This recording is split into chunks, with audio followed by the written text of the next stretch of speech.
இன்றைக்கு இந்த தொகுதியில் ஒருத்தர் எம்எல்ஏவா இருந்தார். நீங்க ஓட்டு போட்டு தேர்ந்தெடுக்கப்பட்டவர். ஆனா ஓட்டு வாங்குறதுக்கு உங்களை வந்து அணுகிறார். ஆனா ராஜினாமா பண்றதுக்கு கேட்டாரா? ஆனா அதை பத்தி கவலைப்படாதீங்க. அண்ணா திமுக ஆட்சி மலர்ந்த உடனே கோபிச்செட்டிப்பாளையம் தொகுதி எடப்பாடி தொகுதிக்கு மேல வளரும்.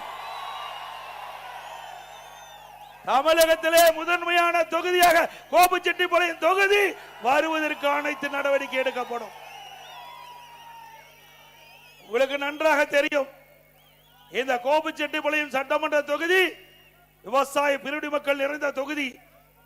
விவசாயிகள், விவசாய தொழிலாளர்கள் இரண்டு கண் போல் இருக்கின்ற தொகுதி இந்த கோபிச்செட்டிப்பாளையம் சட்டமன்ற தொகுதி.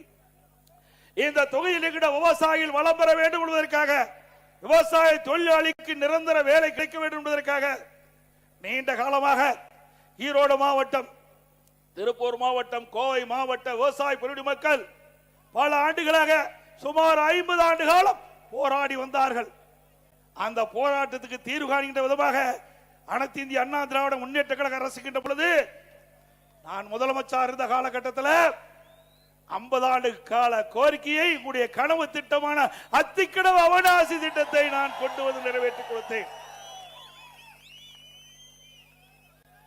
இந்த கோபி சட்டமன்ற தொகுதியில் மட்டும் இந்த திட்டத்தின் மூலமாக 30% பயன்பெறுகின்றார்கள் விவசாயிகள், விவசாய தொழிலாளர்கள்.